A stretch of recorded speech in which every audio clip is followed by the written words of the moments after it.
untuk sebuah keilmuan ya, pintu masuk supaya orang itu tertarik mengetahui itu harus diberikan sesuatu yang memang sekiranya itu menarik.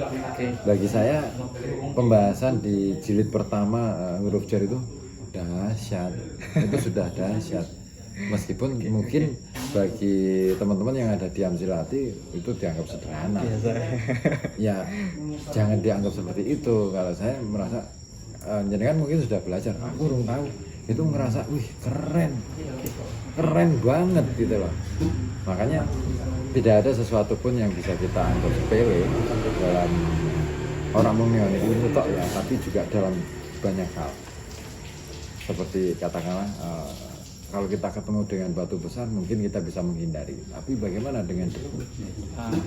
Begitu mencolok ning mripat, wah peteng dedet ya kan bisa enggak apa winda.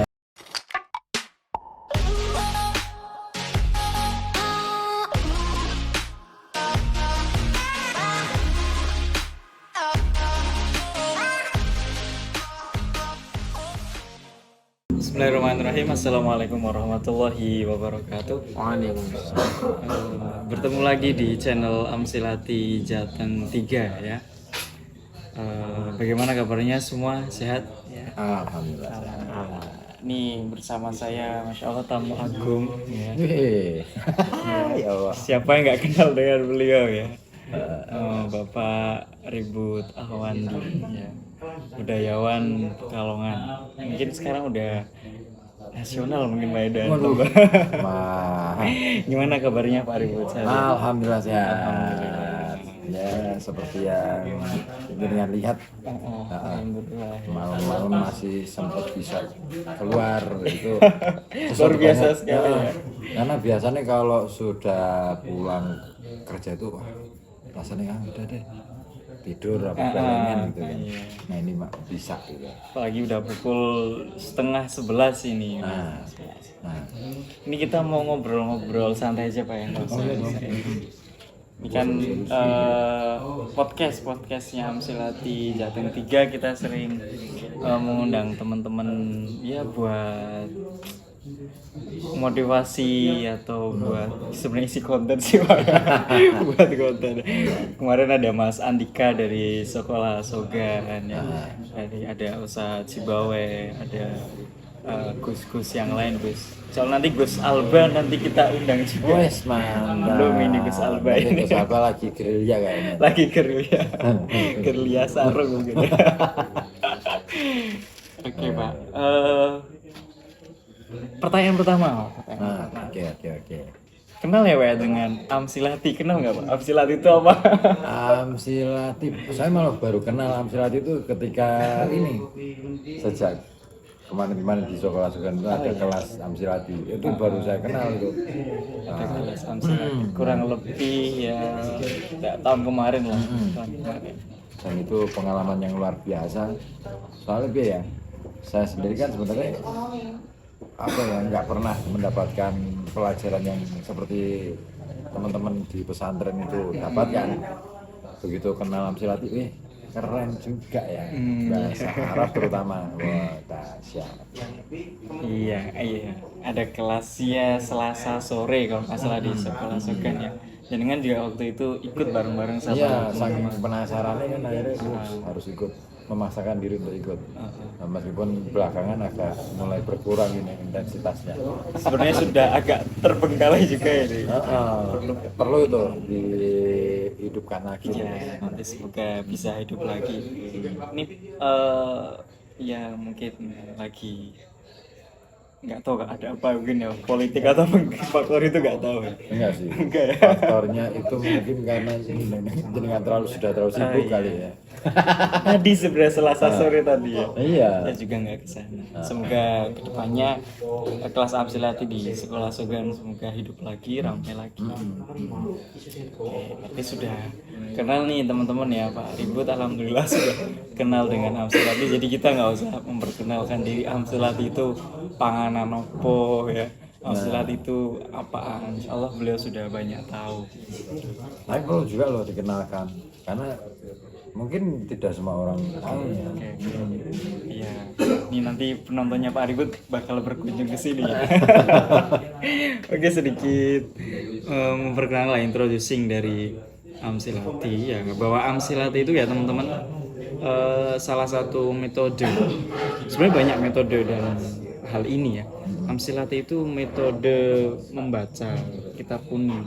Oh, itu metode untuk membaca kitab. Sebenarnya metode untuk membaca kitab kuning, atau mungkin bahasa sederhananya metode untuk memahami Al-Quran, metode untuk memahami bahasa Arab.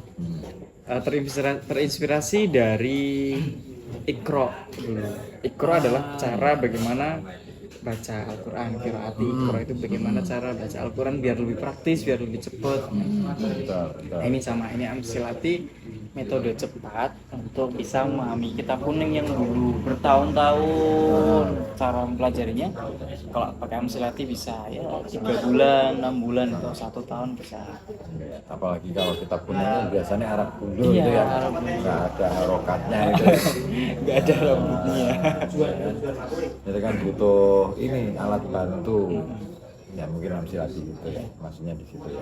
Pemula sangat cocok banget buat para pemula karena syarat mempelajari Amsilati sederhana sekali, syaratnya hanya bisa bahasa, kalau udah bisa bahasa Indonesia, bahasa Arab, kita bisa belajar Amsilati.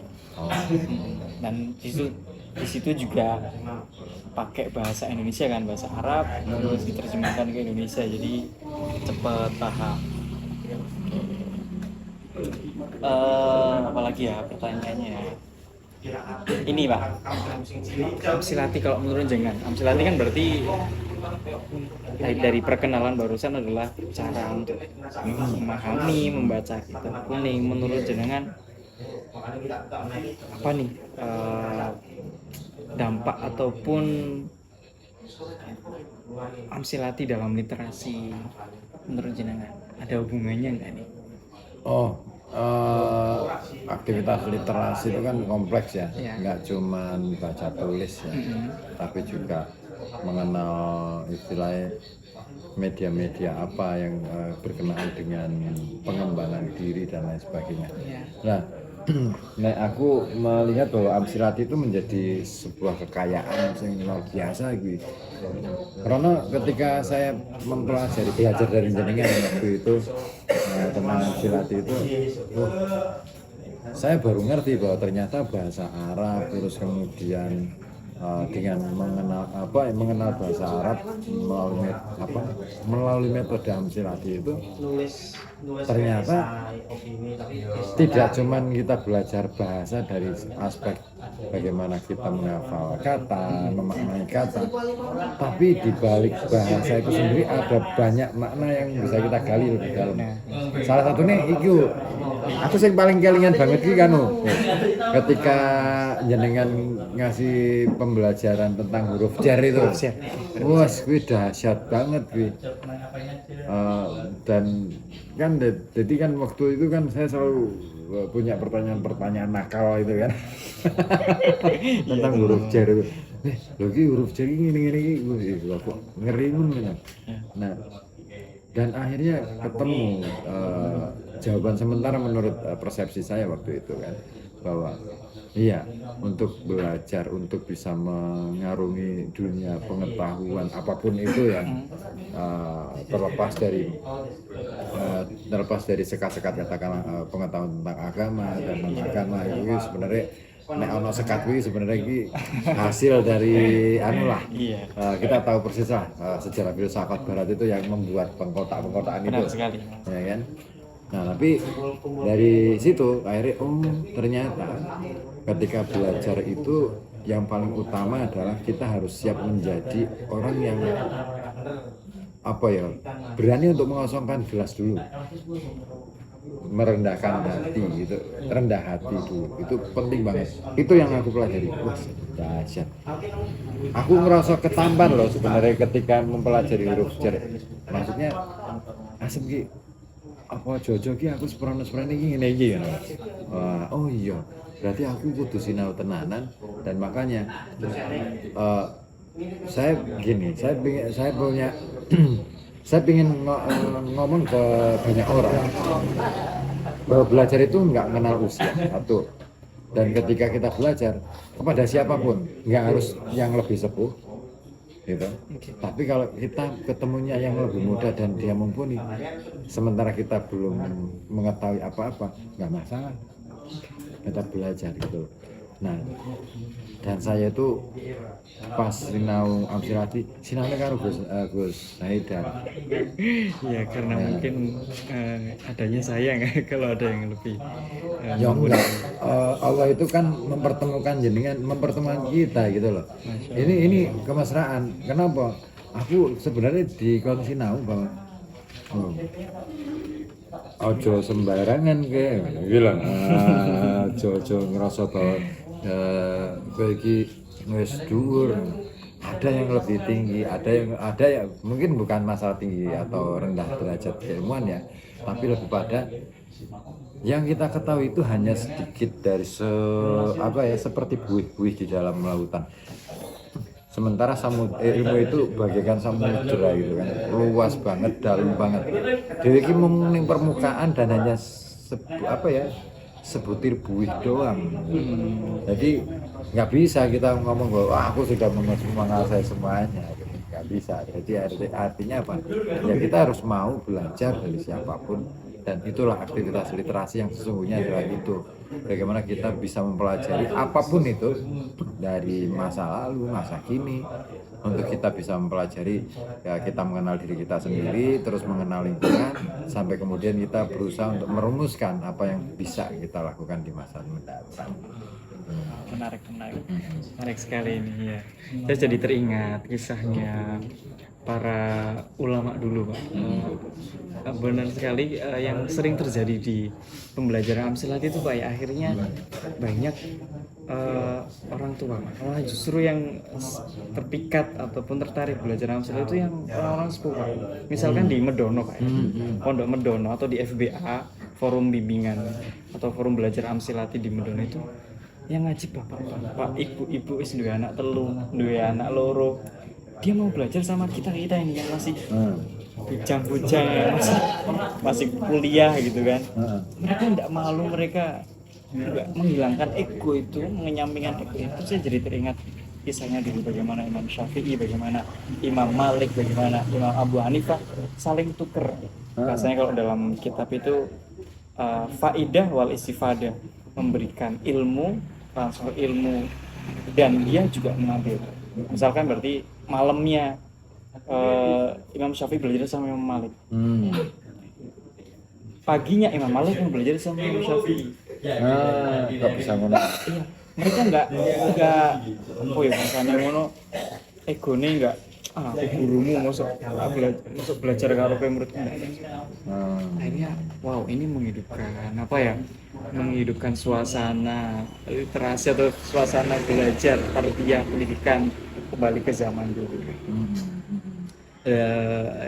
Terima kasih juga Pak Ribut sudah mau mengenal Amsilati. Kita juga senang Pak Ribut akhirnya mengenal huruf J. Huruf J itu di jilid pertama. Tapi itu dahsyat Amsilati huruf J. Dahsyat. Artinya ini loh, untuk sebuah keilmuan ya, pintu masuk supaya orang itu tertarik mengetahui itu harus diberikan sesuatu yang memang sekiranya itu menarik. Bagi saya pembahasan di jilid pertama huruf jar itu dahsyat, itu sudah dahsyat. Meskipun mungkin bagi teman-teman yang ada di Amsilati itu dianggap sederhana. Ya jangan dianggap seperti itu. Kalau saya merasa jenengan mungkin sudah belajar, aku belum tahu, itu ngerasa wih keren banget gitu loh. Makanya tidak ada sesuatu pun yang bisa kita anggap sepele dalam orang mengimani itu tok ya, tapi juga dalam banyak hal. Seperti katakanlah kalau kita ketemu dengan batu besar mungkin kita bisa menghindari, tapi bagaimana dengan debu? Begitu mencelok ning mripat, wah peteng deket Biar ya. ya kan bisa mbak apa kuwi ndandap terus nabrak dan akhirnya nabrak watu gede. Ya kan?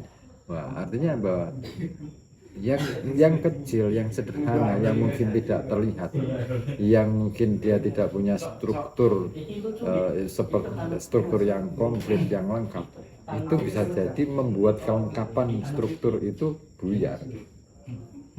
Nah, itu keren banget. Aku sinau ning Amsilat itu keren, asik bener. Aku merasakan vibe-nya itu wah keren. Ya nek misalnya aku harus mengulang masa lalu, wah galau juga sih. Galau juga kenapa saya baru kenal sekarang, Kenapa nggak dari dulu Kenapa dasarnya? nggak dari dulu. Oke. Tapi barangkali itu nggak perlu tak geloni juga. Artinya gini loh, mungkin nek aku kenal Ketbian, saya akan merasa bahwa itu biasa. Kesannya biasa. Iya kan, tapi begitu sekarang saya baru dikenalkan, kok keren ya, kok ini ya, akhirnya saya itu sampai ini loh, berusaha mempelajari tenanan gitu loh, dan meskipun tetap ada keterbatasan gitu kan, ya cuman ya gue mau, aku ngerasa dahsyat itu dahsyat. Iya, sering waktu pas belajar Amsilat itu setiap pelajaran dengan bikin apa di status Facebook itu panjang, bahas huruf J lagi-lagi huruf J. Ini menarik sekali yang kadang nggak sampai di saya. Wah, penangkapannya lebih luas lagi. Sebenarnya huruf jar ini pun terobosan baru Pak. Kan kategori ilmu Amsilat itu masuknya ilmu alat Pak ya, ilmu gramatika, Ya. ilmu nahwu kalau Ya, bahasa ya, kita benar-benar. ya. Kalau di dalam ilmu semua ilmu yang di luar apa yang disampaikan di dalam Quran itu kan ilmu alat semua. Kalau dalam Islam kan gitu ya. Nah, aku ingin dari untuk teori ini salah. Oh, dari nahwu sampai fikih itu semua alat gitu kan. Nah, dan itu menarik. Saya dapat ilmunya itu dari siapa sih? Gusmus kita pas ning ceramahnya itu ya tentang pada saat pembukaan muktamar sastra pertama tahun 2018. Ternyata gitu loh. Jadi semua alat, dan yang menarik itu kan gini, di pesantren itu saya kira bahwa yang namanya sudah terbiasa dengan ilmu alat, tinggal bagaimana kemudian kan para santri itu bisa memainkan alatnya apa enggak. Benar. Ya kan, makanya sastra, wah itu dia, ini terinspirasi dari obrolan apa ya ceramahnya Gusmus nih. Dia mengatakan bahwa jadi pesantren itu sudah punya tradisi sastra yang sangat kuat dari sejak dulu gitu kan. Bahkan semua yang dipelajari itu kan ilmu bahasa dan lain sebagainya, nahwu, soroh dan lain sebagainya itu hanya alat saja. Nah, tetapi yang lebih menarik itu adalah ketika ingin menguasai alat itu, metode ataupun pendekatan yang digunakan itu pendekatan sastra banget. Ya kan, sinau alala misalnya, atau misalkan sinau nado apa ya, ada lalaran apa itu kalau nahwu sorof itu nahwu alfiyah. Nah itu kan gaya sastra semua. Benar. Ya kan, artinya bahwa ternyata tradisi sastra itu menjadi penting. Kenapa begitu penting? Karena yang kita hadapi Quran sendiri adalah sebuah kitab yang bunyi bahasanya itu bunyi bahasa yang sastrawi banget. Mungkin nilai sastra yang amat tinggi. Iya, makanya nggak bisa kita hanya mengandalkan terjemahan yang sudah ada. Tafsir itu kan wah luar biasa. Makanya banyak aku keren ya. Aku sempet gelo loh sebenarnya dalam hatiku itu, aku gelo kenapa aku biar ora milih ning pondok pesantren bae ya. Iya. Nasi udah menjadi bubur ya. Tak pikir kan dulu itu aku sempat punya pandangan tentang pondok pesantren itu terlalu naif lah ya. Jadi pesantren di siji kampungan Iya. itu. Konvensional. Terus pokoknya ketinggalan lah. Oke. Sementara pendidikan yang formal, yang umum itu pendidikan yang katakanlah digelorkan oleh pemerintah pada waktu itu kan pendidikan sing formal, sing normatif gitu kan. Itu tak rakyat, keren ya, punya perkembangan ilmu pengetahuan yang luar biasa. Tapi belakangan setelah aku selesai dengan kuliah aku lagi asap iki masuk sih semene dong. Oke. Dan ditambah lagi ketika ketemu dengan para sastrawan yang dulunya adalah teman-teman sastrawan yang dulunya adalah lulusan pondok pesantren, saya mau bisa nih galeng-galeng kepala. Keren ya, gila. Pondok pesantren ternyata hebat. Saya nanya ke beliau-beliau gitu kan, kadang-kadang para khusus saya tanya, jadi kan sinau filsafat itu dari mana? Ternyata kan mereka kadang-kadang main colong-colongan gitu kan, main colong-colongan. Tapi menurutku penguasaan mereka tentang konsep filsafat ilmu, filsafat dasar yang ada di barat, mereka bisa ngonceki secara tuntas. Berbeda orang yang belajar di sekolah-sekolah umum, yang mereka mungkin studinya memang ada di situ filsafat barat, tapi mereka nggak matang. Oke. Nah, tak boleh itu apa sih masalahnya kok mereka bisa, sementara aku dan juga kawan-kawan lain kok koyone keteteran banget di sinau. Tak goleki, ternyata satu, di pendidikan formal yang umum tidak punya metode yang berjenjang. Oke. Ya kan? Pondok pesantren berjenjang, mulai dari hafalan dulu. Ya kan? Itu dasar banget. Sampai ada kalau di awal kita masuk itu ada namanya kelas sifir, Pak, atau kelas idat. Kelas 0 artinya. Nah. Nggak langsung masuk tidak kelas 1 ya. Ya. Sifir masuk pertama itu. Oke. Kita kan nggak diajari itu kan. Hafalan nggak diajari. Tiba-tiba langsung suruh baca. Malah akselerasi. Tiba-tiba langsung suruh ngitung. Iya. Tidak ngerti konsep apa sih angka, apa sih bilangan, apa itu huruf, Iya. ya kan? Tiba-tiba sudah langsung jadi kata, sudah langsung jadi bunyi, terus langsung dimaknai, ya kan? Menjadi apa ya? Komponen yang lengkap, komposisi yang lengkap jadi kalimat dan sebagainya. Sampai akhirnya lupa mengajarkan. Nah, ketika di sekolah umum, pelajaran antar pelajaran itu kan gurunya beda-beda. Iya benar. Terus apa ini? Seolah-olah konsentrasinya guru IPA, katakanlah guru biologi, itu tidak akan pernah membahas mengenai bahasa. Padahal yang dipelajari di biologi adalah bahasa. Ya kan, istilah-istilah biologi sama dengan fisika. Jadi karena gurunya itu enggak terintegrasi ya, jadi akhirnya orang terkontrol. Nah, konyolnya lagi di sekolah umum itu kan, oh kamu kayaknya punya kecenderungan di ini nih, ya wes kowe ning kene wae. Ya, tapi aku mempelajari teman-teman yang ada di pesantren, semua dipelajari, semua diadakan pengetahuan dasar itu yang dikuatkan dulu. Urusan lain-lain itu adalah pengembangan. Jadi menurutku metode paling kuat itu di pesantren, memang metode pembelajaran dan pendidikannya itu kuat banget menurutku. Sekolah formal yang sekarang ini ada dengan kurikulum yang sekarang ini lagi digembar-gemborkan belum cukup untuk bisa aku bisa mengatakan bahwa pesantren itu lebih unggul daripada sekolah umum, bahkan sekelas universitas sekalipun. Luar biasa ini. Salah satu statement yang perlu digarisbawahi ini. Menarik.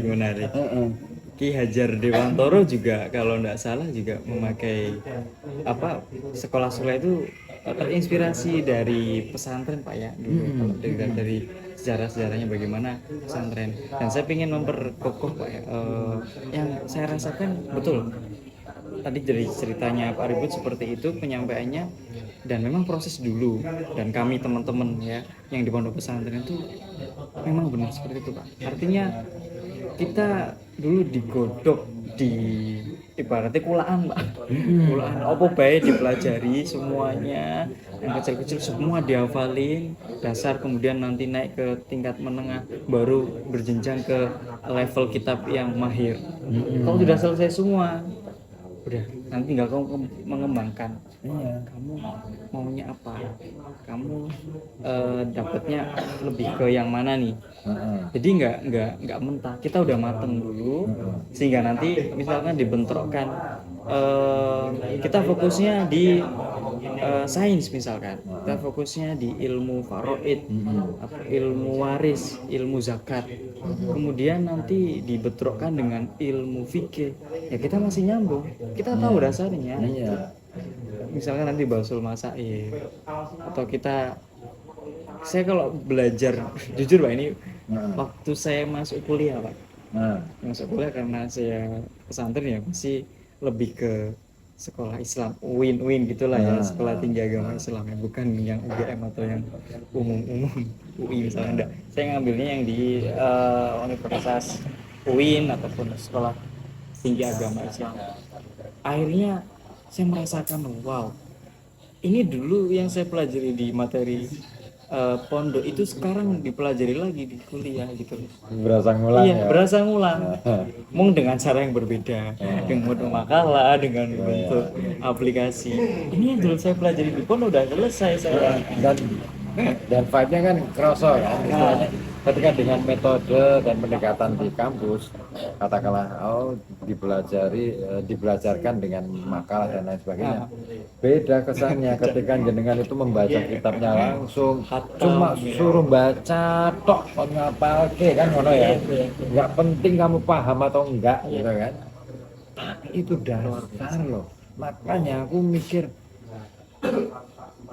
Iqra, perintah pertama itu yang penting kamu baca, soal kamu paham apa enggak nanti karena paham apa enggak itu urusan Gusti Allah ngono loh, dalam ya kan hidayah kan, ya kan kesadaran itu kan hidayah Allah kan, artinya lakoni aja gitu loh, sambil baca paham kadang-kadang nggak perlu, nanti akan ada peristiwa pengulangan kan gitu. Kehidupan itu kan gitu, jadi nanti setiap orang itu akan mengalami sirkulasi, pengulangan, repetisi kalau dalam bahasa Inggris, yang itu nanti akan membuat kita ngerti oh maksudnya ini barangkali.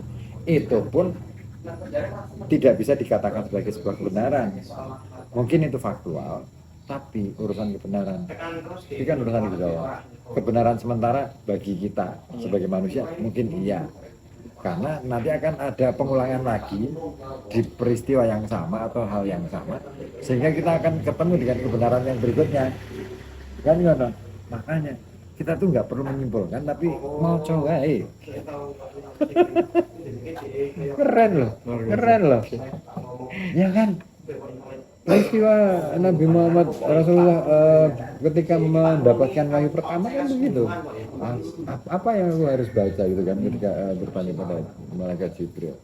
Ya pokoknya moco. Dan itu kenapa harus diulang berkali-kali pesan itu? Itu wah dan ajar makanya itu loh apa ya istilahnya. Aku respect banget karo pesantren, aku respect banget karena sebenarnya kalau kita mau mempelajari dunia pendidikan di Indonesia ya itu karena pesantren itu sebenarnya kelanjutan dari fase-fase sebelumnya yang sudah dilakukan, katakanlah misalkan kalau misal dulu sebelum Islam ada itu ada namanya sanggar-sanggar atau apa ini langgar kalau Langgar. gitu. Nah, orang-orang dulu kaum Brahmana itu belajar itu sambil salah satu yang metode yang menarik dalam pembelajaran di apa langgar atau sanggar ataupun sangha itu mereka itu ada yang namanya setelah mereka mempelajari semua ini ya semua kitab itu setelah hafal gitu terus kemudian mereka disebar untuk melakukan perjalanan jauh berpetualang mau kemana pun pokoknya berkeliling sampai kemudian mereka pulang lagi ke ashram atau ke sangha terus kemudian dari situ laporan hasil Dapat apa aja? kamu dapat apa aja dites di situ. Setelah itu mereka baru mencoba memahami, menafsirkan apa yang selama ini mereka pelajari dengan mengkaitkan fakta yang dikumpulkan di Bukan lapangan. nyatanya ya dia. Itu keren. Nah, dan itu menurut saya itu yang dilakukan pesantren sampai hari ini. Setelah para santri selesai katakanlah, ini kan kemudian mereka kan disebar kan. Disebar untuk ke masyarakat, untuk kemana, terus kemudian mempelajari dan ikatan antara santri dengan murid dengan gurunya ini kan nggak pernah Putus. ya kan. Nah, ketika jenengan misalnya balik lagi ke pesantren, sholat mengenai ngomongin gitu, pasti akan ditanya kamu saat ini sudah ngapain saja, Apa? ya kan? Nah itu Sekolah formal nggak gitu Pak? sekolah formal Udah lulus ya lulus sudah. alumni wes. Oke. Beda kan, Oke. vibe-nya beda. Makanya pesantren itu yang dibangun adalah ikatan emosional antara guru dan murid, sebuah keluarga. Kalau sekolah formal, ya sekedar formalitas. Ya, ini menarik banget. Akhirnya kita mendapat sudut pandang ya. Kita sebagai santri nih Pak. Oh ternyata sudut pandang orang luar terhadap kita, pendidikan kita di pondok pesantren dari mulai pelajaran fun ilmu yang kita pelajari dan apa bagaimana budaya, bagaimana hubungan kita sosial dengan keluarga, dengan para guru, begitu ya tanggapan dari orang non Ya, santri. aku nontonnya begitu kan. Makanya seharusnya para santri merasa bangga dengan predikatnya sebagai santri. Ya, saya juga mengapresiasi karena kepada pemerintah lah katakanlah, karena akhirnya mengakui santri dengan diadakannya hari santri juga, gitu kan. Itu luar 22 biasa. Oktober ya. Ntar lagi. Oh, momentumnya pas banget ya. Momentumnya Makanya, pas. itu dahsyat bagi saya. Oh iya ya. Itu dan sekolahan yang formal itu kan hasil dari apa yang pernah dicetuskan oleh kolonial kan. Dan sampai hari ini kita belum bisa lepas tuh dari budaya kolonialisme yang ada di dalam pendidikan umum kita. Kita di apa ya, hubungan antara guru dan murid itu ternyata berjarak gitu kan, ada jenjang, ada sekat, bahwa seolah guru itu adalah orang yang paling ngerti sementara murid itu seolah adalah kertas yang kosong. Ya memang sekarang kalau misalkan kita bicara kurikulum merdeka misalnya, sudah mulai diubah nih mindsetnya bahwa murid itu bukan kertas yang kosong, tapi murid itu sudah ada isinya, tinggal kemudian guru memfasilitasi untuk membuat mempolakan dia sampai memahami. Tapi untuk mengubah mindset butuh banyak waktu. Prosesnya wah Ya, saya sendiri kan? merasakan di Ya, dunia kan? Ya. guru formal Itu belum semua guru sudah memahami itu, belum semua guru juga siap akan hal itu. Nah, mungkin akan berbeda ketika guru itu katakanlah misalkan pernah mempelajari atau minimal saya anjang sana lah ke pondok pesantren. Bagaimana sih cara mendidik di pondok pesantren? Bagaimana sih pola pengajaran yang diterapkan? Ya mungkin seolah-olah itu kuno banget ya.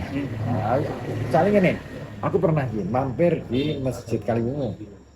Masjid Oke, Kaliungu ya. oke. Masjid Kaliungu pas aku liren seko Semarang, perjalanan dari Semarang ke Pekalongan itu liren di situ. Terus kemudian kan ternyata kan di Masjid Kaliungu itu kalau sore itu ada pengajian setiap sore. Tak pikir itu pengajian rutinan ya. Ternyata bukan, itu ngaji. Jadi di sisi, berarti di sebelah kanan masjid itu ada yang ngapsoi kitab apa, di sisi kiri itu ada yang ngapsoi apa lagi, terus depan itu ada lagi. Jadi ada kelompok di satu masjid. Aku ning kono ndeleng lagi. Asik ya. Jadi santri mereka tuh hanya mendengarkan keterangannya gurunya, terus sambil ngapsoi nyatet gitu. Sambil mereka itu kan nyimak ya, apa yang dibaca, apa yang disampaikan oleh gurunya itu disimak dengan kitabnya itu. Terus kemudian kalau misalkan mungkin ada catatan, aku gak mudeng soalnya, jadi mungkin pas ono catatan khusus di bagian tertentu mereka diapsoi. Keren ya. Artinya kan nek ning pesantren sinau memang kudu ana bukune. Ya kan? Nek ning sekolahan sinau sing penting ana soalé. Lah itu piye carane Iya kan? napi. Sing penting kan ana AKS sih. Iya. Bacaan nggak penting. Penting tuku duwe ya. Iya kan? Buku paket nggak jelas. Entah itu ntar kosong, ntar itu dibaca urusan belakang. Tapi nek pesantren kan dibaca. Aku jadi kelingan itu pas kemarin saya nulis biografinya Kiai Akram Sofwan. Itu ternyata begitu ya, waktu beliau muda ini kan santri juga kan, jadi bendino ini ngapalke, terus kemudian kok waktu luang lain dia gunakan untuk membaca kitabnya di kamar, di sawah dan lain sebagainya. Kok keren ya. Aku mbiyen seprono-sprone sekolah. Ora tahu yang jenenge maca buku. Maksudnya kan nggak ada itu guru mewajibkan kamu harus baca buku ini. Kita mempelajari buku ini, ya kan? Dalam 1 tahun misalnya atau dalam 1 semester. Satu semester ini kita mempelajari buku A, B, C, D, E. Nggak ada. Satu semester ini kita akan mempelajari matematika, biologi, fisika, bab 1 sampai bab 12 misalnya. Selesai. Kalau di istilah pondok itu kita ada acara biasanya khataman, Pak. Ada khatam satu kitab dari A sampai Z. Nanti ganti lagi kitab, pembukaan kita khataman lagi. Untuk seperti itu. Nah, itu kan nggak ada di sekolah umum. Apa ada? Misalkan pelajaran bahasa Indonesia misalnya, sastra misalnya. Semester pertama Anda harus mempelajari novel A. Dipelajari. Adanya teori, Pak. Adanya teori. Novel adalah, kan adalah ya, puisi adalah, syair adalah. Sampai ora iso gawe syair. Sampai ora iso nulis novel. Karena saking mumete mikir ciri-ciri novel, ciri-ciri cerpen, ciri-ciri puisi. Dan ketemu puisi, dia gedongkon gawe puisi, bingung. Sampai kemudian menanya ke gurunya, Pak, ini puisi apa durung? Iya, Cal. Bahkan tingkat mahasiswa, Pak. Kemarin ada gitu. Mahasiswa tanya bahasa Indonesia gitu. Itu terjadi. Aduh, ya. Di kurikulum Merdeka ini ya mulai ada dari sistemnya. Kalau yang saya pelajari mulailah ada nanti wajib bikin karya ya. Semoga dengan fasilitas yang ada di kurikulum Merdeka ini bisa membantu lah sedikit banyak bisa mengasih perubahan yang lebih baik ke depannya untuk pendidikan formal Indonesia. Tapi jangan lupa bahwa sekalipun siswa wajib punya karya, ya wajib tahu karya juga. Percuma dong siswa punya karya tapi mereka nggak ngerti karya orang lain. Nggak mempelajari karya-karya pendahulunya. Itu. Lah pesantren itu kitab yang dipelajari apa sih? Itu kitab ribuan tahun yang lalu loh. Iya. Iya kan? Bukan kitab yang sekarang loh. Kan keren. Itu tradisi mempertahankan literasi yang keren sih ngono gitu loh.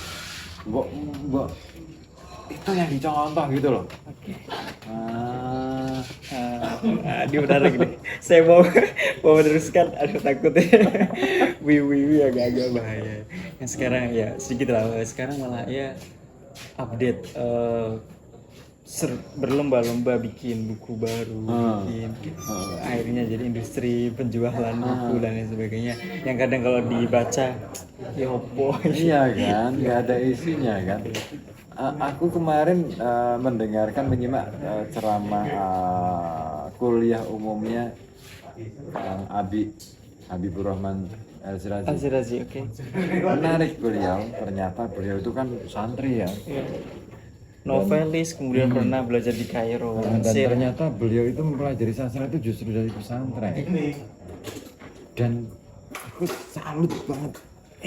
Kok ini sih? Wah, gejolak aku ketika menyimak penuturan beliau. Itu ada di YouTube nggak Pak? Pengen nyetel Di juga YouTube saya. di YouTube saya. Oke siap, nanti saya dengerin. Nama YouTube-nya apa? Wah, bisa di. Koja Sastra. Tapi Oke, kalau Koja Sastra. kalau di sana nggak saya tampilin visualnya ya, karena saya ambil audionya Suara. supaya itu dengan mengedit beberapa bagian yang katakanlah nggak penting, misalnya bunyi a terus kemudian jeda terlalu panjang, supaya itu bisa membantu teman-teman yang butuh untuk mempelajari itu supaya mudah. Poin-poin pentingnya. Itu Kang Adi itu makin bikin aku gelisah itu.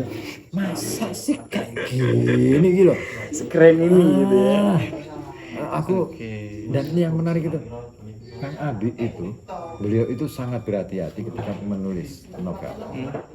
Salah satu yang beliau sampaikan itu ketika menulis tentang ayat-ayat cinta dan lain sebagainya itu ya. Yang satu apa yang kedua ini Pak? Semuanya. Nah, beliau itu menuturkan bahwa ketika kita menuliskan tentang cinta, ketika beliau itu menuliskan tentang cinta, itu tidak dimaksudkan untuk hal yang tidak. Oke, nafsu nggak cuma yang nafsu belaka ya. Dan itu yang kenapa beliau sampai seperti itu? Karena itu ilmu dasar yang dia peroleh dari pesantren. Itu beliau nulis novel itu mengaplikasikan apa yang beliau pahami selama di pesantren, ditulis di situ. Jadi tidak hanya mengada-ngada imajinasi belaka. Enggak, itu keren menurut. Oke, nanti kapan-kapan saya harus dengerin itu. Teman-teman juga harus ya buka channel YouTube-nya Koja Sastra ya. Itu juga kalau siarannya beliau juga ribut sebagai penyiar radio. Setiap malam Jumat itu ada Koja Sastra di channel, nanti biasanya ada live-nya juga. Jam 7 Pak ya, jam 7 sampai jam 9. 9. Oke. Promosi dikit-dikit lah. Oke. Ini biar menarik sekali. Sebenarnya pengen lebih panjang lebar tapi udah setengah jam lebih ternyata saya lihat. Biar nggak semakin kemana-mana, kita cukupkan sampai sini dulu. Oke. Saya pengen closing statement ya dari hasil obrolan kita ya malam ini. Saya jadi ingat salah satu makalah ulama bahwa mengenai kembali lagi ke Amsilati Pak ya, bahwa Amsilati itu ilmu nahwu, ilmu gramatika. Ada dawuh ulama seperti ini, man tabahhara fi ilmil alat ihtada bihi ila sairil ulum. Atau artinya bahasa manusianya, barang siapa yang menggeluti, barang siapa yang mempelajari dengan benar ilmu alat ya, ihtada bihi ila sairil ulum, maka Allah akan memberikan hidayah selebar-lebarnya untuk semua ilmu apapun, dengan syarat dia mempelajari ilmu alat tadi. Dipelajari dulu nih semua dengan benar sesuai tahapan-tahapannya. Kalau sudah bisa, kamu belajar apapun bakal gampang. Dan terakhir an-nahwu ummul ilmi was-sarfu Abwa, jangan lupa dengan ilmu sorf dan ilmu nahwu, karena ilmu nahwu itu ilmu gramatika bahasa Arab atau gramatika apapun ya, itu adalah ibu dari segala ilmu. Ya, sepakat. Dan sorof, apa kemarin kita bahas ilmu sorof itu Pak? Itu aku lupa. Apa ada istilah yang beda? Itu saya juga lupa ya. Nahwu itu ibu dari semua ilmu dan sorof adalah bapaknya. Ini jangan lupakan ilmu bahasa ini, ilmu sastra ini, karena kunci untuk kita membuka wawasan, membuka literasi yang ada. Terus yang terakhir kita ada sedikit bingkisan mungkin Pak ya. Amsilati Jateng 3 mohon diterima Alhamdulillah ya. seadanya Pak, ini ada. Wes, mantap. Ukurannya XL Pak ya. Amsilati Jateng 3 sesuai dengan nama channel kita sekali lagi. Belakangnya juga menarik kok. Belakangnya apa? Santri ngaji ngabdi ngedoli juga. Wes. Biar nggak lupa ya, biar nggak ngaji dong. Mantap. Terima Pak ya, semoga suka, semoga cocok. Keren. Mungkin itu dulu ya teman-teman ya, teman-teman Amsilati ataupun pendengar setia channel kami. Tunggu di podcast kita berikutnya, kita akan mengundang narasumber yang keren-keren lagi, narasumber yang luar biasa ya, yang tak kalah luar biasa dengan Pak Ribut insya Allah. Mungkin siapa profesor siapa nanti ya, menteri misalkan. Menteri pendidikannya kita ulik. Menteri kali ya. Sampai jumpa di pertemuan berikutnya. Ilal liqa wa ma'assalamah. Jangan lupa like, subscribe, dan komen di podcast atau di channelnya Amsil Jateng 3. Assalamualaikum warahmatullahi wabarakatuh. Waalaikumsalam warahmatullahi wabarakatuh.